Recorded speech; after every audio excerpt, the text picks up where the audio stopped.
Merci Colette. Tout a été dit.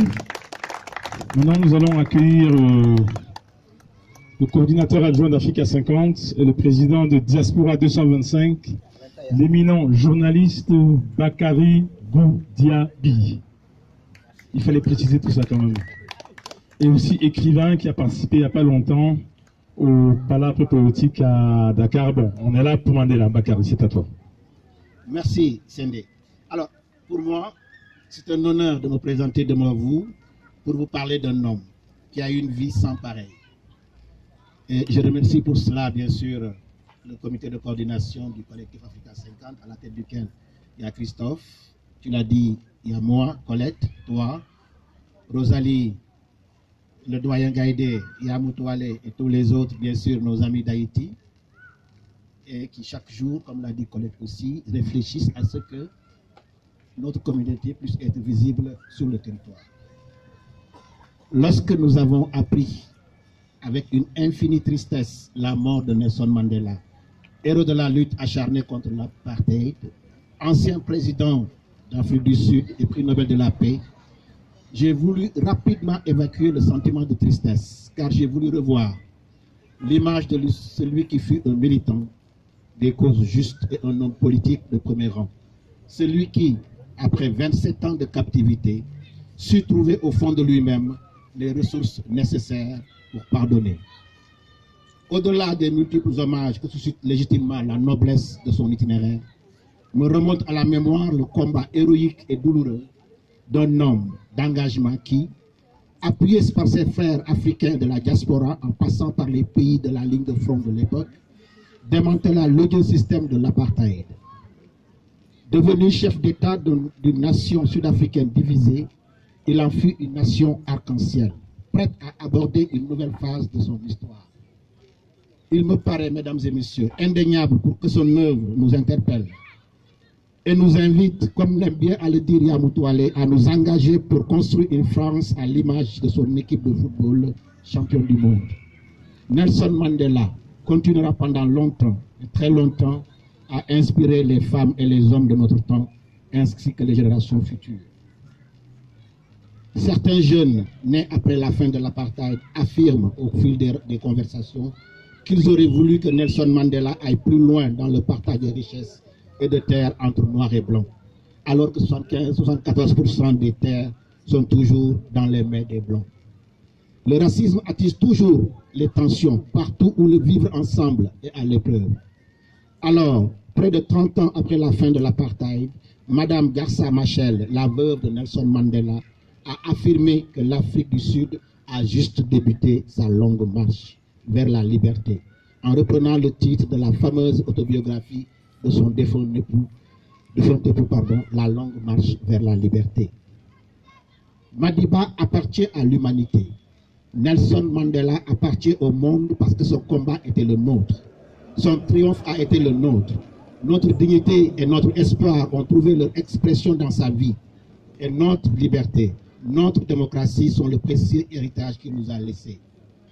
Au vu de la trajectoire de sa vie, avec le soutien dévoué et aimant de la part de ses proches, au premier plan desquels Winnie Madikizela Mandela, de l'ampleur de ses accomplissements, de l'adoration qui lui a été vouée à ce juste titre. On est tenté de voir dans Nelson Mandela une idole, une figure souriante et détachée des affaires mesquines du commun des mortels. Mais Madiba lui-même résistait farouchement à un tel portrait dénué de vie.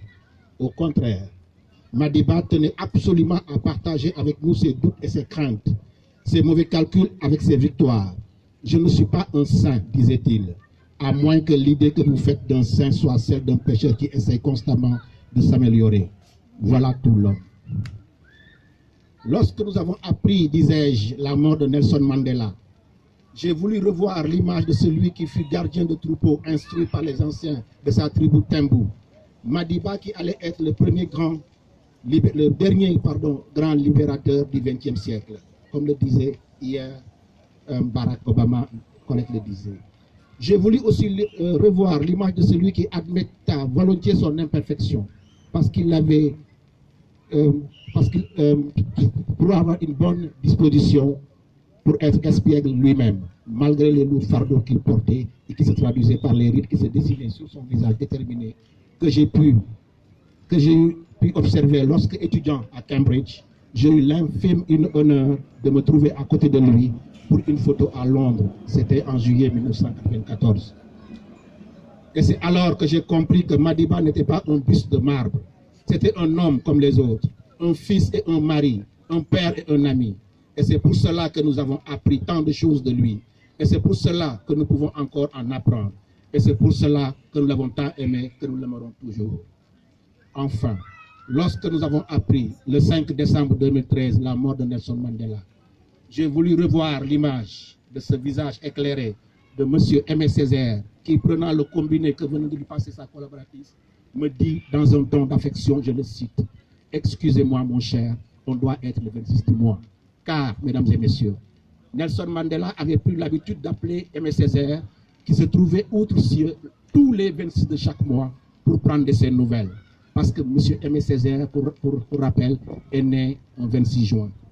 Né le 18 juin 1918 pendant la Première Guerre mondiale, il fut le chef de file d'un mouvement de résistance. Un mouvement qui, au départ, avait peu de chances d'aboutir. Il avait donné une voix puissante aux revendications des opprimés et à la nécessité morale de la justice raciale.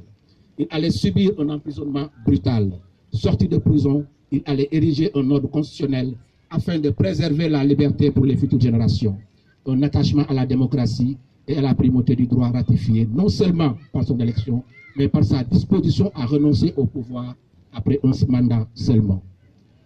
Mesdames et messieurs, Mandela nous a montré le pouvoir de l'action et de la prise de risque pour nos idéaux.